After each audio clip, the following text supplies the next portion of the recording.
guys, welcome back to my channel. Today's video is going to be about what I eat and what I don't eat, because that definitely plays a role in it too.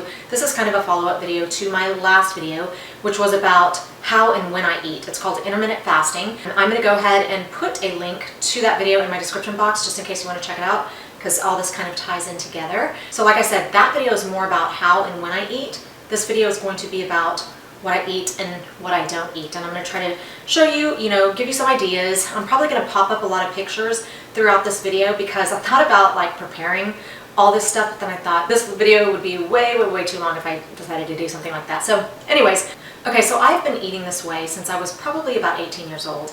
That was probably about the time when I started to kind of prepare food for myself. And I was very body conscious at the time, and I knew I had a certain idea about the way that I wanted to look, and I wanted to look that way all the way up into my adulthood, for the rest of my life really is what I had in my mind. And I just remember so many people coming and saying, oh wow, you're so thin, you just wait until you go to college. Once you go to college, you're gonna put on that freshman 15 and blah blah blah. And then it was like, oh yeah, well, just wait until you're 30. Once you turn 30, your metabolism really slows down and you're not gonna be able to keep the weight off. And then it was like, okay, well, once you have children, your body never returns to normal and you're going to put on all this weight. Well, every time somebody would say things like that, it didn't like scare me or make me worried. It actually became kind of like a little challenge actually. But it was when I was very young that I thought, if I want to look a certain way for the rest of my life, then I'm going to have to teach myself how to eat right. And I wanted to have a really good relationship with food because I would notice, some of the people around me, it was just this constant struggle for them to, refrain from eating foods. And, I just felt like there was so much anxiety around food and weight and, all those things. So the way that I maintain my personal body weight is probably, I would say, about 85 to 90% eating right, and then about 10 to 15% exercising and getting some workouts in. I'm not somebody who goes to a gym. I realized when I was very young that I did not have that type of dedication when it came to actually getting dressed, leaving my house, getting to a gym and working out. I like working out and I like the way that I feel after I've worked out, but I knew that I was the type that would always come up with an excuse for not working out. And I think that's one of the biggest problems. I feel like if we knew how to eat right, then that wouldn't be such an issue. And I think one of the best things that we can do for our children is teach them how to eat right, because as we get older, there's always going to be an excuse for why we can't get to the gym. Whenever you're younger, it's like, oh, I'm in college now and I'm also working. I just really don't have any time. And then, you get a little older and it's like, oh, now I've got a full-time job. I'm so tired by the end of the day. Last thing I want to do is go work out. And then you have kids and then it's just like, forget it, some people are still very dedicated. My sister is one of them. She is religious about going to the gym. So she doesn't put as much effort into the eating part as I do, because she thinks she will go to the gym and work it out. I'm not that way. I want to do enough exercise to feel healthy and have some muscle tone, but I don't want to be in the gym or be working out for 2 to 3 hours a day. I want to be able to meet that part most of the way with my eating habits, if that makes sense. So that's pretty much how I maintain my body weight is, like I said, 85 to 90% eating right, 10 to 15% being active, and then doing some home workouts. I keep it really simple. That's another thing. I've got some videos about the workouts that I do. I do them from home. I've got some for the lower half. I've got some for the upper half. I do not have a video targeting my midsection, mainly because I really don't do a lot for my midsection. I think that just being thin kind of allows me to neglect that area. But I really need to start working out my abs a little bit more, because that actually helps with back pain. I do as little as I can to keep my midsection looking nice. Pretty much the only two things that I do are sit-ups and planks, and I will only do those probably 1 day a week, and that's it. So I would be too embarrassed to like make a video about my abs, knowing that I don't concentrate on my abs from week to week like I do the other parts of my body. Another thing that I wanted to mention is that the way that I eat is something that's very personal to me. It may not be something that sounds interesting to you, You might be somebody who would rather do some sort of portion control. I could not do that. I would rather eat a ton of healthy food than portion control unhealthy food. Because one of the reasons is because I'm really trying to keep myself healthy and looking good on the outside, but I also want to be healthy on the inside. And if you're doing portion control and you're, splitting up, I don't know, chicken fried steak and mashed potatoes and, buttery corn or something like that, then I don't think you're going to be doing the insides too much good. So for me, I can't stop anyways. If it doesn't matter what rules they tell you, if there's some and it's still around and I'm still feeling hungry, or I don't feel like I've filled my belly enough, then I'm just going to go eat it. So that was just not the one for me. Some people it works really great for. I've seen people lose so much weight with portion control. I've also seen people lose weight with the no carb or low carb, high fat diet. That's another one. I love my carbs way too much. I'm not willing to omit any food group, and so because of that, that is not something that I could ever do. However, that is a wonderful, wonderful diet for some people. I have seen the weight drop off of people doing the low carb, high fat diet. So, it just depends on what works best for you. But it also has to be something that you're willing to work into a lifestyle, not a diet. I could never do something that was temporary. So this way just works best for me. I'm not saying that it's the best way, because I'm sure there are other ways that are better, or maybe not. I don't know, maybe it is the best way. For me, it just works, and it's always worked. So I'm not about to change it because, like I said, I have a really good relationship with my food, and I don't feel like I'm missing out on anything. Okay, so the way that I eat, I have basically some boxes, that I kind of check off that kind of go down the list. One of them, especially at this age, is I do definitely eat for nutrition. Not to say that every single thing that goes in my mouth is packed with nutrition, because I would be lying if I said that it was. I do, I have my Fridays and sometimes even Saturdays where I break all the rules. But Sunday and then for the rest of the week, I just go back to eating a certain way because that's the most comfortable for me. So because of that, I allow myself to break the rules. And I don't, whenever I order out from restaurants, or even when I'm in a restaurant, I do not follow any of the rules. I break all the rules. Those are special treats to me. I don't go out to eat that often, nor do I order food in very often. So it's only on Fridays, and so I'm gonna eat whatever I want on those days. But it all balances itself out. Another little kind of box that I like to check off is I always try to keep something prepared and ready in my refrigerator that I can just swoop in and grab and put in my mouth. Because I think that's where most of us get into trouble, is because, we come, I can't tell you, how many times I've come through the door like, I am so hungry right now, and then I just become this scavenger. Luckily, I always have something prepared, or I always have something nutritious that I can grab so that I can just start shoveling it in my mouth while I might be preparing something else, Even if I don't have something prepared, I still have healthy options. Like, it might be something like this, like deli meat. This is the smoked turkey. I love it.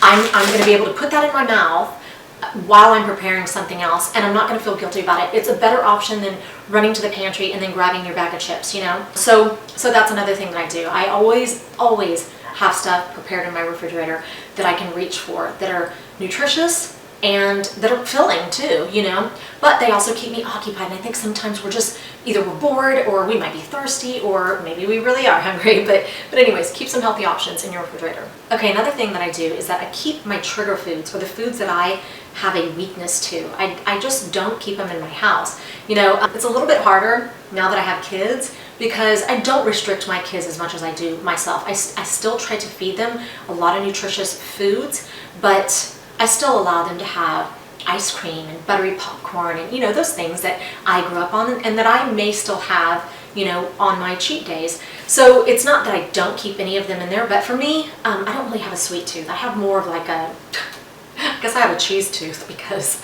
cheese is like my weakness. If there's cheese balls or cheese puffs or cheese in general, I put cheese on everything, it seems like. But I also use 2% cheese, and I put very little of it just for flavor, just enough to add some flavors to where I could taste the cheese without drowning it in melted cheese or something like that, So that's another thing. Keep those foods that are your triggers out of the house, because then it forces you to make a decision.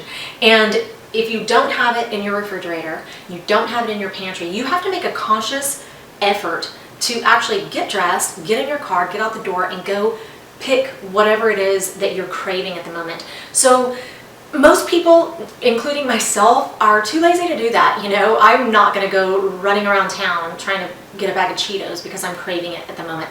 I'll eat something else and then that craving will usually go away, you know? So that's another thing I do. I try to keep my trigger foods out of the house. That way they are not an option to me. Another thing that I don't do is I do not eat fast food. It is so rare that I am going through a drive-thru. Typically the only times that I go through a drive-thru is, you know, if I go have lunch with my child or something at school, I might go through a drive-thru and get her something or him something, but I don't get anything for myself. Also, sometimes when we travel, you know, that's usually the only times that I will eat fast food is when we're traveling from one city to another and we're hungry and we stop, you know, then I might have a hamburger or something like that. That's literally like once every 2 months or something. Another thing that I do is I always travel with my own food. I know that sounds crazy, and I think it might irritate some people, like the people that I might be visiting, but I think everybody pretty much knows me by now. They know my little idiosyncrasies that go along with eating and food and stuff like that. One thing that I have realized about myself is that if I go stay at somebody's house and they don't have any healthy options for me and they don't have anything low fat or low calorie or nutritious, I will automatically get put in a bad mood. So anyways, that's not going to be a problem because I always travel with my food. Another thing is I do not eat fried foods. I don't even know how to cook fried foods. The few times that we do, we might have fried foods here, it's because it's already fried and packaged for me and I can just throw it in the oven. There are some times where, you know, I like tater tots. I love tater tots. That's another weakness of mine. But I will bake them, you know, in the oven. I'm not going to fry them or whatever you put them in. I don't even know because I've never actually fried anything ever in my life. So I don't eat any fried foods. I don't prepare any fried foods. Another thing is that I always buy lean meats. We always have lean meats in our house. We have chicken, you know, we have turkey, we have lean beef. Even if I'm gonna make a steak, it's gonna be something with lower fat content, like a filet or even a sirloin. I'm not gonna go buying a ribeye, even though those taste so good and those are actually my husband's favorite. I don't buy those and prepare them here. If we go out to a restaurant, he'll order a ribeye, but here he's either getting a filet or a sirloin. But chicken breast, my gosh, I can't tell you, we eat chicken breast so often and there's so many ways to prepare chicken breast. There's so many things that you can put it in or you could keep it alone.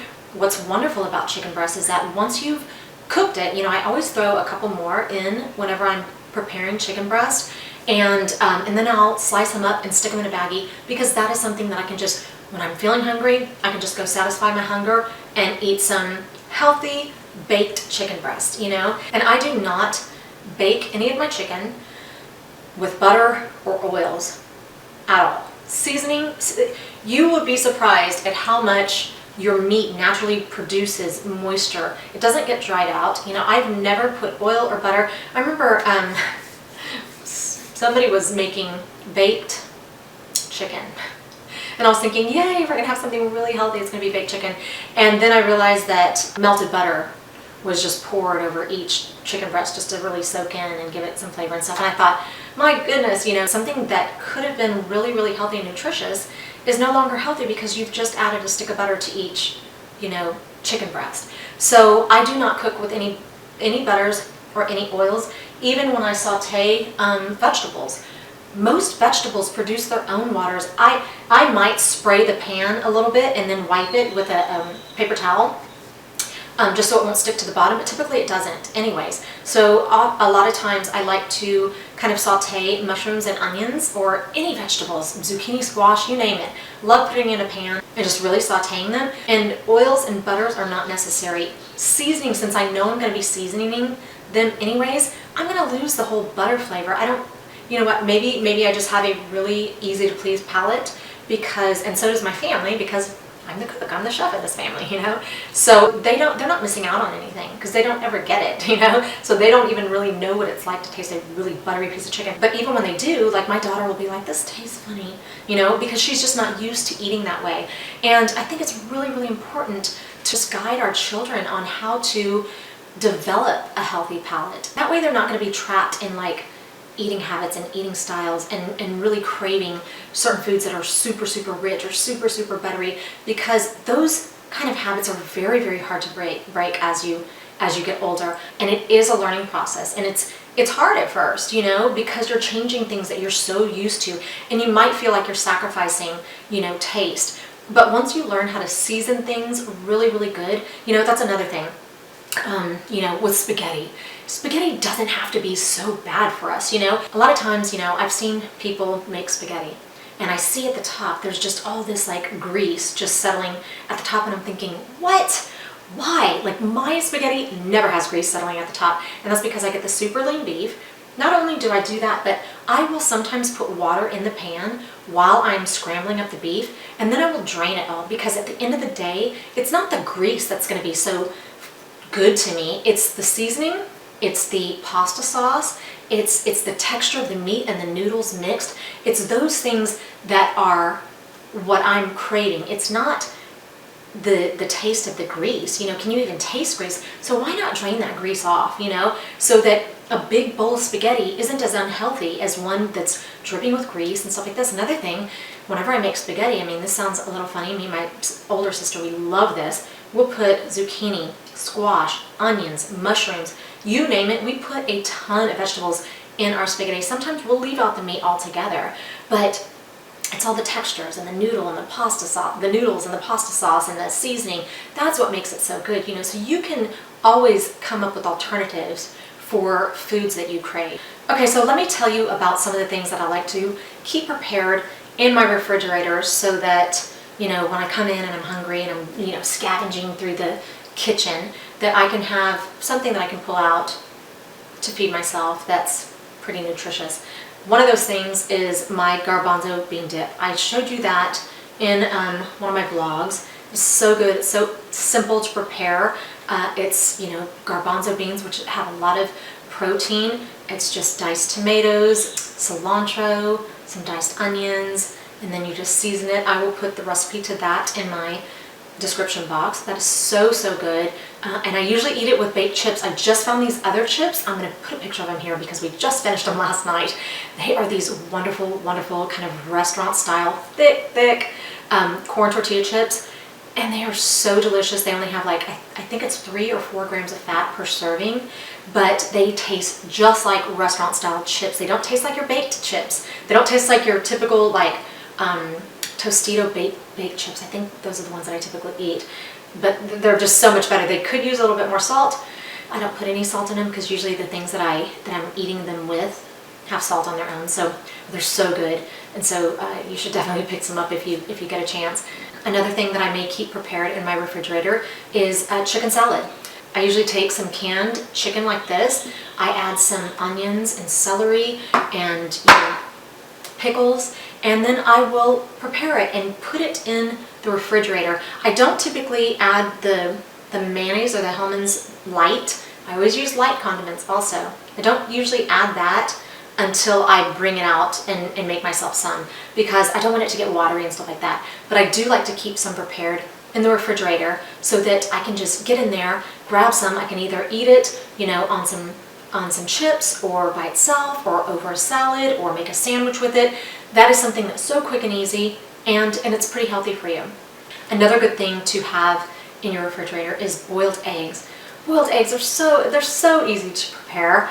You just boil them up, put them in a big giant Ziploc baggie, stick them in the refrigerator, and then you always have something packed with protein. Now, whenever I eat my boiled eggs, I don't always eat the yolk. I eat a little bit of it with each bite, but I don't finish the whole yolk, because the yolk is usually where the cholesterol and the fat is. Even though eggs are super, super healthy for you, you know, I might eat 2 or 3, and each egg has about 5 grams of fat. I don't want to be eating 15 grams of fat, you know, in just 3 eggs. So I do kind of dispose of some of the yolk, but not all of it, because I do like the taste of yolk. And, you know, I just pour a little bit of salt over that. I do definitely have a weakness when it comes to salt. I like to salt things. So another good thing to do is to keep cut up fruits and vegetables ready to grab in your refrigerator. I have this watermelon right here that I'm going to cut up in a minute. I love having just cut up watermelon. Then it just takes the guesswork out, you know, and you just grab it. If you're craving something sweet, you have it there. Another thing is zucchini spears. I love to cut up a zucchini into the little spears, and I dip it, this is going to sound funny, but I dip it in soy sauce and wasabi. And to me, it is so good. It satisfies the crunch, the flavor. I love soy sauce and wasabi. I eat a lot of things with soy sauce and wasabi. I love Asian food, and I've learned how to make dishes that are low fat that are still super, super good. So that's another thing. You can cut up some strawberries, keep those in the refrigerator. Freeze some grapes. My kids love frozen grapes. They're so simple. You can't just sit there and gobble them all down because they're frozen. I mean, they're not frozen like ice, but they're frozen so much so that, you have to kind of gnaw on them a little bit, but they're so good and they're healthy for you. Another thing that I typically have prepared in my refrigerator, not every single week, I alternate certain things, of course, but I love having cauliflower that's already cooked. I love cauliflower. I can eat it. I will eat it with just a little bit of butter, a little bit of cheese, and salt, and it's so good like that. I'll eat it by itself. I'll eat it. One of the things that I really love to eat, and I used to eat this almost every day for probably about 3 months, I would get those individual containers of broccoli and cheese sauce, and it was like Green Giant. And I can't find them. I keep going back and I can't find them. But I would heat that up, and then I would put a little bit of jasmine rice in a bowl. I would pour that on top, and then I would add more cauliflower that I prepared and throw a little bit of shredded cheese on it. Like I said, cheese is my weakness, but I do the 2% cheese, and that would be my lunch. And to me, so great, super filling.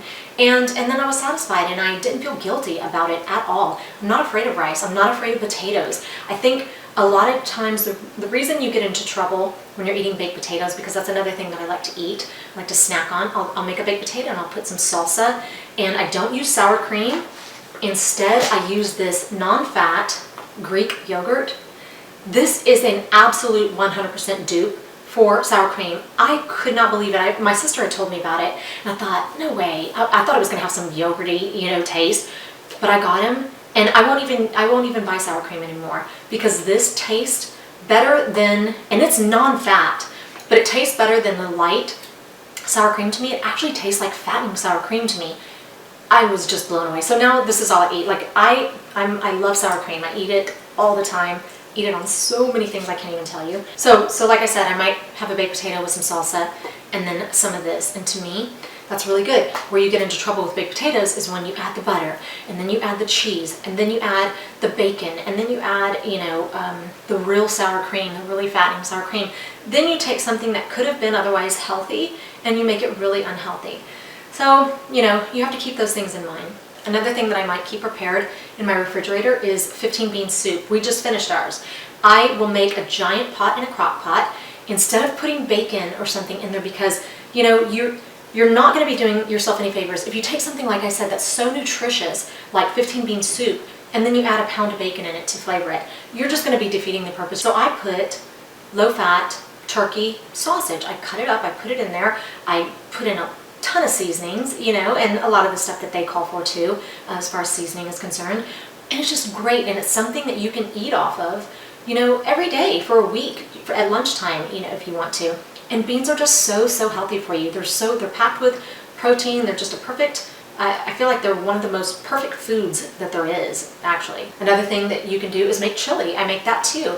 I'll make a big pan of chili, and then we'll keep it in Tupperwares, and we'll keep it in the refrigerator. That'll be another thing that we can have for lunch, something that I'm not going to feel too guilty about, because I'll make it with my super lean beef. So it's really good. It's good for you, and it's a win-win. Other things that I don't have prepared, but that I will keep in my refrigerator or pantry so that I'm snacking on, healthier stuff. I might keep beef jerky. I keep these Greek yogurts. I'm obsessed with these Greek yogurts because they are so delicious. This one is actually my favorite. This is the toasted coconut vanilla. Y'all, it has 80 calories and it has 12 grams of protein. That is incredible. 12 grams of protein in this little thing. Me and my daughter will eat smoothies, and I'll make smoothies out of this. We'll put a banana, a thing of yogurt, some ice, milk. They're so sweet. They're so delicious. Neither of us feel bad about it at all because we're kind of splitting this. So even the calories and everything, we're just kind of splitting down the middle. So good. Another thing that I might eat that I do not have prepared are boca burgers. I love the veggie burgers. I'll take one out, heat it up in the microwave, And you know, I'm really, really simple like that, but I'll heat it up in the microwave and then I might dip it in some mustard. I love that. I love those Boca burgers. They're so good. Some people hate them, some people love them. I love them.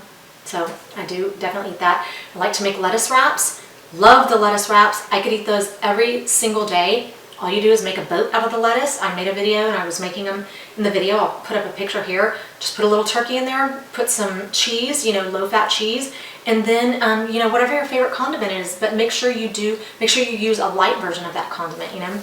Another thing that's kind of similar to that are the Pinwheel wraps. I'll make those.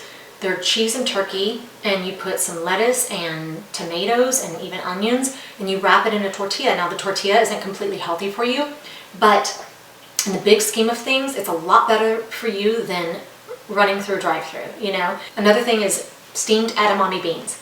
My daughter and I love eating steamed edamame beans. You can sit there and eat them for hours, you know, because you can't really eat them really fast. Another thing that I might eat is corn quesadillas. I take some corn tortillas, heat them up for maybe 10 seconds just to kind of soften the tortilla, put some fat-free refried beans on there, some 2% cheese, put another one on top, stick it in the microwave until it's heated to perfection, and then I eat it with some of the Greek plain yogurt and some salsa. So good, very low in calories. You've got the beans beans are always nutritious for you. So simple, it takes you, you know, all of a minute to prepare, a couple minutes actually. Another thing that's similar to that is burritos. I love burritos. When I make mine, I do the refried beans, the 2% cheese, wrap it up in a tortilla, and then I just pile on a ton of shredded lettuce. I put some salsa all over the top of it. Again, I eat it with my Greek yogurt. So delicious, so filling. And then something that I mentioned earlier, you know, because sometimes I do, just because I skip breakfast, I still like to have breakfast foods. I love poached eggs. And what I do, instead of frying them, I put water in a pan and I let the water boil, and then I flick, you know, the water onto the egg just like you would grease, and then you use a certain type of spatula so that all the water drips off. To me, it just tastes exactly like a fried egg. I eat it with a couple pieces of toast. So good. I'll usually have 2 of those. You know, I get my protein, I get, you know, some fats in there, and it's just, to me, so good. I don't feel guilty about it. Don't eat that often, but that's something that I do like. Okay, and then of course, last but not least, if I have some sort of a sweet tooth, you know, either I'm gonna grab some fruit or some yogurt, or I will keep fudgesicles in my refrigerator. Fudgesicles have like 45 calories per fudgesicle, and I don't even know if they have any fat. It's so little, it's like 1 gram of fat per fudgesicle. But if you compare that to an Oreo, 2 Oreos, my kids, you know, on the weekends when we really do our cheating and stuff, they like those double stuffed Oreos, and those things for 2 have 180 or 190 calories and have like 9 grams of fat. That is just ridiculous. Here, and then they finish them so fast, and I still haven't even eaten my second, you know, fudgesicle, and at the end of it, I will have only consumed like 90 calories and 2 grams of fat. And to me, it's so much better. Yogurt ice cream is another thing that's really good, especially the chocolate. It tastes like total chocolate ice cream to me. I don't taste the difference. I don't know, maybe you will. So those are just some of the things that I eat, some of the things that I reach for in order to maintain the body weight that I have. Like I said, I've been doing this for like 20 years. Actually longer, because if it was 20 years, then that would make me only 38 right now. And I'm definitely not 38. But it's always worked out for me, and this is just something that I don't feel like I'm missing out on anything. Like I said, I don't eliminate any food groups. I still get to eat a giant variety of food. It's just healthier, you know, and as we get older, I think that we really need to be more conscious of what we're putting in our bodies. I read somewhere recently that a giant portion of disease stem from unhealthy eating habits. And I just thought, wow, you know, it's amazing how much you don't realize that the things that you put in your body are really affecting your health, you know? Okay, so that is the end of this video. I hope you found it to be informative and that you found the information to be useful in some way. I really appreciate you watching. If you like this video, don't forget to hit the like button on your way out, and don't forget to subscribe if you're not subscribed already. My next video is actually going to be going back to skincare. So if skincare is something you're interested in, then don't forget to subscribe, and I will see you next time.